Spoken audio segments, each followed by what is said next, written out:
The army staff general Asim Munir का वो बयान, उन्होंने कहा कि 9 मई के जो वाकयात हैं उसके ऊपर कोई लचक और कोई टॉलरेंस नहीं दिखाई दी जाएगी। वो एक बाकायदा प्री प्लान्ड काम था सारा कुछ। तो इन तमाम मौजूआत पे बात होगी। नासिर बेग चुगताई साहब हमारे साथ मौजूद हैं, एजाज अहमद साहब हमें ज्वाइन कर रहे हैं, कुछ ही देर में हमें ब्रिगेडियर राशिद वली जंजुआ भी ज्वाइन करेंगे, और मुर्तजा सोलंकी साहब मौजूद हैं हस्बे मामूल। तो गुफ्तगू का आगाज करते हैं। जनाब चुगताई साहब, आपसे हम जो है ये जो मामला आप देख रहे हैं, ये कोई खैर पहली बार तो नहीं हो रहा, पहले हमने देखा है इस तरह पार्टियां जब लाइंस क्रॉस करती हैं तो ये होता है। मगर आप इस पे अपना तबसरा भी दीजिए और जो आपकी राय है आपको दिखाई दे रहा है। मैं इससे पहले कि आपको मैं ये आप शुरू करें, मैं ये भी ऐड करना चाहता हूं कि चौधरी शुजात ने तो ये कह दिया कि जी बैन कर दें पीटीआई को। उनका भी आज बयान आया हुआ सामने। और आरिफ अलवी साहब जो हैं वो भी कतर के एम्बेसडर से गालिबन उनकी मुलाकात हुई है। अब ये नहीं मुझे मालूम, इसके ऊपर सोशल मीडिया पे बहस हो रही थी कि क्या ये foreign affairs, ministry of foreign affairs की मर्जी मंशा से हुई है या खुद एक मुलाकात हुई है। जी चुगताई साहब। असल में आज एक जगह सेमिनार में था, स्टूडेंट्स थे वहां पर अच्छे खासे।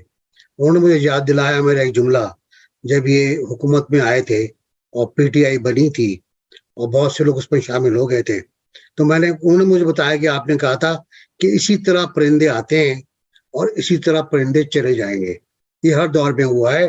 तो जो परिंदे आए थे वो जा रहे हैं। लेकिन मुझे हैरत इस बात पर हुई है कि आमिर महमूद कियानी साहब और महमूद मौलवी साहब, ये वो लोग थे जो 27 साल से इमरान खान साहब के साथ थे। और महमूद मौलवी ने तो कल जो प्रेस कॉन्फ्रेंस की है, जो गुफ्तगू की है, वो खासी खतरनाक है।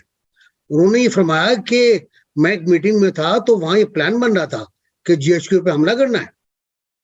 ये जो अच्छा, ये वो नहीं है कि अचानक हो गया, और ये वो कहते हैं मंसूबे के साथ है। और यही आर्मी चीफ ने भी कहा है आज कि बाकायदा मंसूबा बंदी के साथ हुआ है।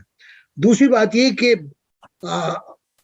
खान साहब का 1 साल से जब से हुकूमत छोड़ी उन्होंने, शिकवा यही था। उनका शिकवा जमहूरियत से नहीं था, उनका मसला बुनियादी हुकूक से भी नहीं था, जो हमारे लिए बड़े आदर्श हैं। हम उन पर बड़ा उछलते हैं कि जमहूरियत बहाल करो, आइन पर की पाबंदी करो। हम लोग तो बड़े बावले लोग हैं, इसमें किसी को सामने रखते भी नहीं हम। उनका मसला ये नहीं था, उनका मसला ये था कि आप मुझे लेकर आए थे, आपने मुझे निकाला क्यों, और अब मुझे वापस लेके जाइए, फिर बिठाइए मुझे आप नशिस्त पर। हालांकि शुस्त पर कोई और था, नशिस्त पर वो चाहे तो सीधा मसला था। अगर फौज चाहती तो उनका मुतालबा पूरा कर देती, लेकिन बकौल जनरल कमर बाजवा के हमारा ये प्रोजेक्ट नाकाम हो गया। अच्छा, ये किसने आपको हक दिया कि आप प्रोजेक्ट बनाए? मैं बार बार पूछता हूँ कि हमीद गुल से लेकर आज तक एक प्रोजेक्ट आप चला रहे थे, प्रोजेक्ट आई के, वो क्यों चला रहे थे भाई? क्या मसला था आपके साथ? आपको क्या बुरा लगता था कि इंतखाबात हो और कोई भी आ जाए, इंतखाबात हो और नवाज शरीफ आ जाए, बेनजीर आ जाए, इमरान खान साहब आ जाए? आप कौन थे दखल देने वाले? और यही हमारा मसला है। उसके बाद जब आपने हटा दिया खान साहब को, तो खान साहब गुस्सा आ गया, उन्होंने मिसालें देना शुरू कर दी, मशरक़ी पाकिस्तान की और श्रीलंका की और पता कहाँ की मिसालें और देना शुरू कर दी उन्होंने। पहली गलती, मैं बात करूंगा छोटी सी, पहली गलती कौमी असम्बली से इस्तीफा देना, दूसरी गलती असम्बली को तोड़ना, तीसरी गलती 9 मई, और ये गलती आखिरी गलती मूल गलती है। और अभी फैसल वाडा ने कहा है कि अब वक्त आ गया है कि हम पार्टी बचाएं या मुल्क बचाएं। जी, फैसल वाडा का की आज जो उन्होंने प्रेस कॉन्फ्रेंस की है उसमें से वो क्लिप एक सुनवाएं जरा। आपका एक चुगताई साहब का एक क्विक तबसरा उस पर लेंगे, जरा वो प्ले कीजिए क्लिप, जहां पे वाडा साहब जो है वो साबिक DGISI की शान में कुछ गुस्ताखी कर रहे हैं। फैसल भाई सांपों का, कीड़ों का जिक्र कर रहे हैं, खास का भी, उसमें भी वो डरे ना, घबराए मत, बोला करे खुल के। जनरल फैज हमीद का इस तमाम तक मामला बड़ा तगड़ा सवाल किया है, किरदार है। और जो फौजी, आपको भी पता है, मुझे भी पता है कि एक बड़ा तबका इमरान खान के, वो भी बगैरतों में शामिल है, जो फौज पे, वो भी बगैरतों में शामिल है, जनरल फैज वो भी बगैरतों में शामिल है। ठीक है, खुल के बात करें, जो है बगैरत वो बगैरत है, उसको भी कड़ी सख्त से सख्त सजा होनी चाहिए। लीजिए, कल तक जो कहते थे अपना, आज वही बेगाने आज हैं। वही बेगाने हैं। तो मैडम नूरजहां की ये गाई हुई गजल आपको पता है हमेशा मुझे याद आ जाती है ऐसे मौके पे। मैडम नूरजहां की तो बहुत सारी बातें याद आती हैं, जो उन्होंने कहा है ना कि ये हो सकता है मेरी आखिरी ट्वीट हो, तो मुझको गमे हालात की तस्वीर समझना, इस खत को मेरी आखिरी तहरीर समझना। वो ट्वीट पे आप बात कर रहे हैं जी खान साहब के ट्वीट पर। अच्छा जी। नहीं, आखिरी नहीं है, आखिरी नहीं है।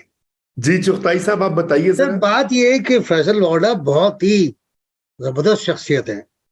इनसे मैंने बहुत से प्रोग्राम किए इनके साथ, तो मुझे बड़े, जब आते थे तो इनके आगे पीछे 15-20 गाड़ियां होती थी सिक्योरिटी वगैरह की, बहुत लश पश लाओ लश्कर के साथ आते थे और इमरान खान साहब पे जान देते थे। और काबीना के ऐसे वजीर थे कि जो दूसरों को गालियां भी दे सकता था और फिर खान साहब मनाने के लिए इस कमरे में ले जाते थे, उनको बना के ठंडा करके लाते थे और बड़े जानेसार। और ये वो लीडर है कि जो टीवी के लाइव प्रोग्राम में बूट रख के बात करता था। आपको शायद याद हो, बिल्कुल बूट रख के बिल्कुल बात करता था। अशरफ अब्बासी का प्रोग्राम। और उसके बाद ये हुआ कि 2 महीने पहले फैसल लोढ़ा टीवी पर आते हैं अचानक और कहते हैं सब बर्बाद हो गया, मुझे खून नजर आ रहा है, मुझे बर्बादी नजर आ रही है, इमरान खान को बेगैरतों ने घेर रखा है। अब वो बेगैरतों का जो सर्किल है वो आज जब जहां तक पहुंचा है जनरल फैज तक, तो शायद वक्त नहीं था चैनल्स के पास, उन्होंने वहां से काट दिया उसको। मैं आपसे मुलाकात से पहले मैं देख रहा था उसको, तो लेकिन उसका लैंग्वेज यही है, बात यही है, पूरा ग्रुप उन्होंने क्लियर कर दिया है कि उनके साथ कौन कौन था, किस किस तरह था। जनरल फैज तो आखिरी कड़ी है ना। मैं तो हमीद गुल से शुरू करता हूँ। हमीद गुल से, जब हमीद गुल ने और पीछे जाइए चुगताई साहब, मेरी मालूमात के मुताबिक जनरल मुजीबुर रहमान जो है वो बीज डालने वालों में शामिल थे। जी बिल्कुल बिल्कुल बिल्कुल बिल्कुल बिल्कुल बीज डाला, हम पौधा लगाया, उसको बड़ा किया कि तुम भी शामिल ले जाओ, न तुम्हें अगवा कर लेंगे। बड़ी कहानी है, बड़ी दास्तानें हैं, कहाँ तक सुनोगे, कहाँ तक सुनाए। पार्टी के जो और आगे आज जनरल फैज पे मामला खत्म होता है। जी कुछ कह रहे थे। जी पार्टी के जो 2 पहले सेक्रेटेरिएट थे, मेरी आंखों देखी बात है, क्योंकि जनरल मुजीब से मेरी अच्छी दोस्तान भी रही। वो सेक्रेटेरिएट वो चलाया करते थे, वो बैठते भी थे, उसके अखराजात भी उठाया करते थे। कहीं पता नहीं वो कहाँ से लाते थे, लेकिन अखराजात वही चलाते थे। अच्छा